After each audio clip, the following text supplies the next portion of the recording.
E se eu te dizer que é possível ler dados em tempo real de um SharePoint com nenhum código, nenhum artefato mirabolante e com poucos cliques, você duvidaria? Pois bem, fique nesse vídeo que eu vou te mostrar como. Vambora!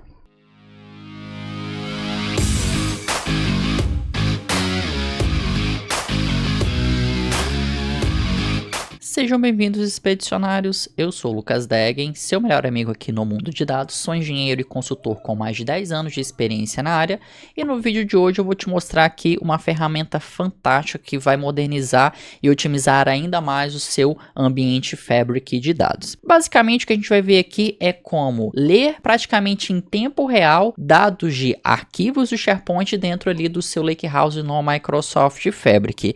Em questão das listas, eu vou fazer um outro vídeo apenas sobre ele. Mas hoje o foco vai ser arquivos, seja ele Excel, seja ele CSV, TXT e por aí vai. E como que a gente vai ver isso? Mas antes da gente botar a mão na prática, é importante a gente entender onde a magia vai realmente acontecer. Para isso eu vou explicar aqui novamente um pouco da arquitetura do Microsoft Fabric. Então assim, dentro do Microsoft Fabric a gente tem vários workloads, a gente tem várias features, seja o próprio Power BI, a parte de engenharia, o próprio Data Factory com pipelines, que já tem vídeo no do canal falando sobre ele, entre outras coisas aqui, mas tudo isso orbita um único componente, que é basicamente aqui o OneLake. O OneLake é onde os nossos dados ficarão armazenados, então se eu ingerir um dado novo, ele precisa ficar armazenado em um local, e esse local é o OneLake. Entenda o OneLake como se fosse o OneDrive do Office 365, ou seja, no Office 365 você tem ali o próprio SharePoint, o Power Apps, entre vários outros serviços, e tudo orbitava o OneDrive. Aqui no Microsoft Fabric, o seu OneLake é como se fosse o OneDrive como a gente conhecia, beleza?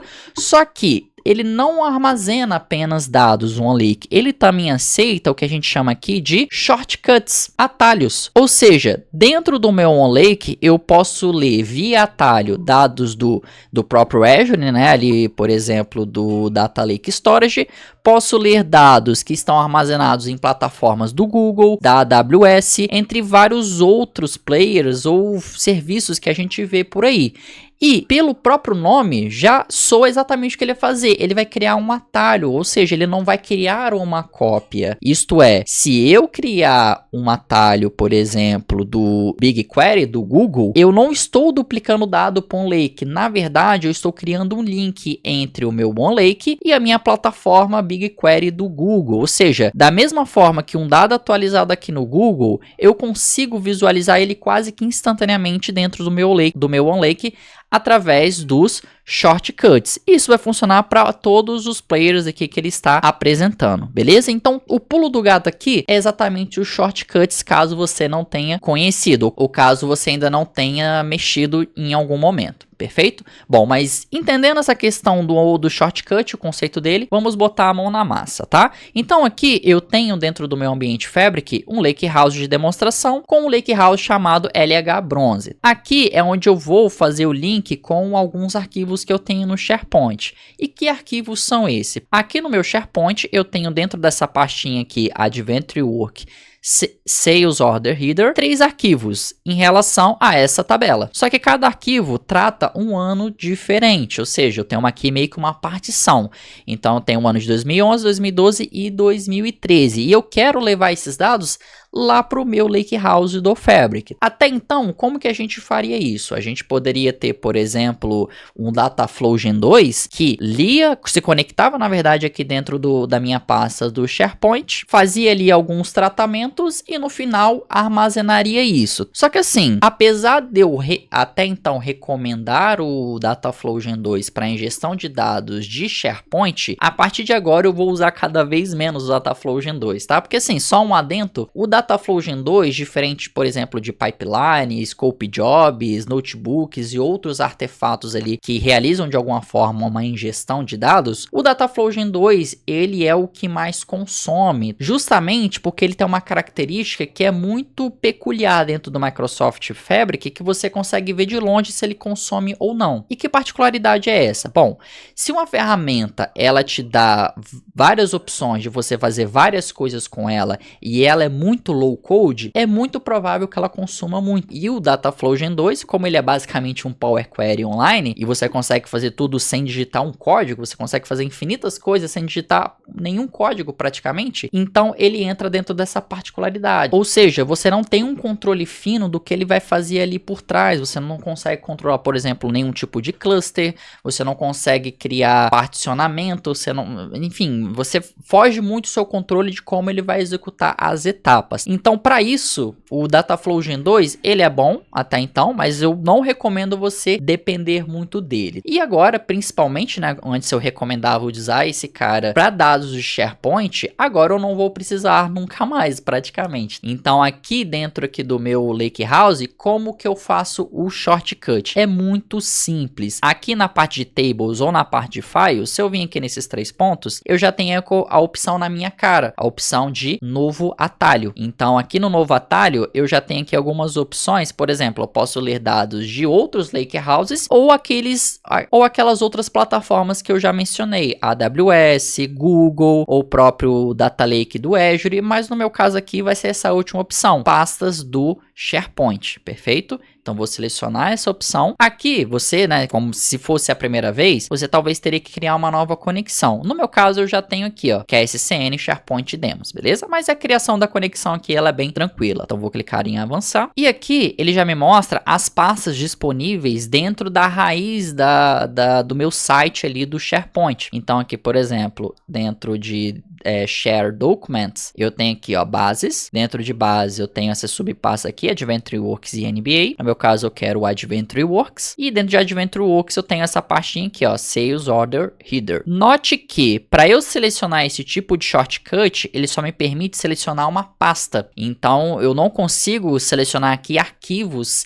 individualmente. Ou seja, eu preciso encapsular os arquivos que eu quero dentro de pasta para organizar melhor e também para eu conseguir ler aqui mais facilmente dentro do meu shortcut. No meu caso aqui, eu vou selecionar a pasta, porque ele vai encapsular todos esses arquivos e vou clicar aqui em avançar. Aqui ele vai pedir o delimitador, beleza? Só que o meu delimitador aqui em questão é um semicolon, ou seja, é dividido por ponto e vírgula. Vou clicar aqui em avançar. Poderia renomear o nome aqui caso eu quisesse, né? O nome do atalho que vai aparecer aqui no meu Lakehouse, mas no meu caso eu não quero deixar exatamente assim e vou clicar em criar. Pois bem, vejam que a minha tabela já está disponível aqui. Perfeito? Então, se eu selecionar ela já vai materializar isso aqui como tabela, apesar de que o dado original é um arquivo não estruturado, não é uma tabela estruturada, mas é que ele já trouxe os meus dados. Porém, né, eu tinha 3 anos aqui, tenho 3 anos no caso. Só que aqui, por enquanto, só está me aparecendo 2011. Então, aqui eu vou selecionar, não o Lakehouse, mas o ponto de extremidade SQL, porque através aqui desse camarada, eu consigo realizar consultas SQL dentro das minhas tabelas, por mais que elas sejam talvez tabelas deltas ou no caso aqui uma shortcut. Então só atualizei aqui e eu posso simplesmente fazer um select nela e eu consigo trabalhar aqui com a linguagem SQL como eu já conheço, já como eu estou acostumado no meu dia a dia, o que é fantástico. Eu digitei uma linha de código, eu já consigo dar select aqui nas minhas tabelas que estão dentro do SharePoint. E aqui eu já tenho um código pronto, só vou pegar ela aqui, onde eu vou aqui selecionar quais são os anos disponíveis dentro da minha tabela. Então vou executar aqui, beleza. Então aqui eu já tenho minha consulta pronta, ele está me mostrando o ano de 2011, 2012 e 2013, perfeito?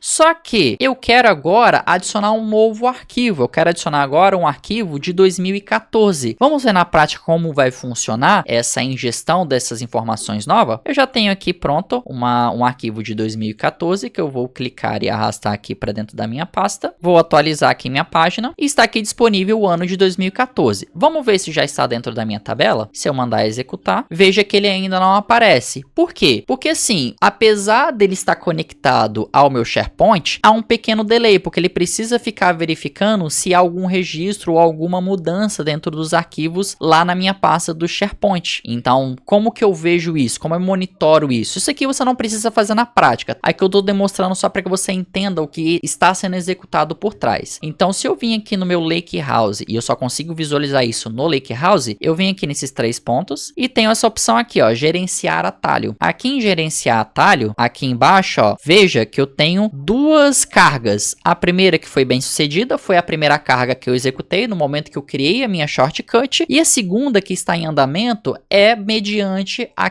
quando eu subi o arquivo referente a 2014. Ele está em andamento aqui, que eu posso ficar atualizando até ele finalizar. Eu vou aguardar aqui e já volto. Bom, a carga terminou. Vocês viram que eu não cliquei em nada, ela executou simplesmente sozinha. Demorou aqui em torno de 40 segundos, bem rápido. É só para mostrar que ela não é instantânea, mas ela é rápida. Por isso que a gente chama de quase tempo real. Mas sim, essa diferença de segundos aqui ela é muito irrisória no dia a dia, porque você não precisa ficar acompanhando. No caso aqui, ela só daria erro se esse arquivo novo, que no caso eu subi, ele não tivesse o mesmo padrão de layout dos demais arquivos, porque aí tem um cuidado, um critério que você precisa seguir demais dentro ali para utilizar essa solução, que é o quê? Todos os arquivos que no final vai virar uma tabela só, precisam ter as mesmas colunas, com os mesmos nomes, os mesmos layouts. Então é muito importante você ter essa curadoria em subir arquivos que não dividam entre si, porque aí sim você pode ter problemas. Mas se os seus arquivos for sempre iguais, você tiver ali um método para assegurar isso, então essa solução aqui ela é muito bem-vinda. Você vê que é muito fácil, nenhuma complexidade. Eu faria isso aqui em segundos se eu não tivesse que explicar de ponta a ponta o que está acontecendo, como fazer. Então, assim, muito boa essa solução. E agora, se eu vim aqui dentro do meu ponto de extremidade e tentar executar essa query novamente, eu vou ver que o ano de 2014 agora apareça. Cara, isso aqui é muito bom. Eu sou muito fã de utilizar isso, porque assim, vamos botar em algumas estratégias. Imagine que você vai fazer uma DRE e o seu plano de contas venha de arquivos de Excel. E plano de contas, né, para quem já trabalha ou quem é contador, trabalha na contabilidade, na controladoria, sabe que os planos de contas podem mudar o tempo todo, né? Contas novas chegando, reapontamentos.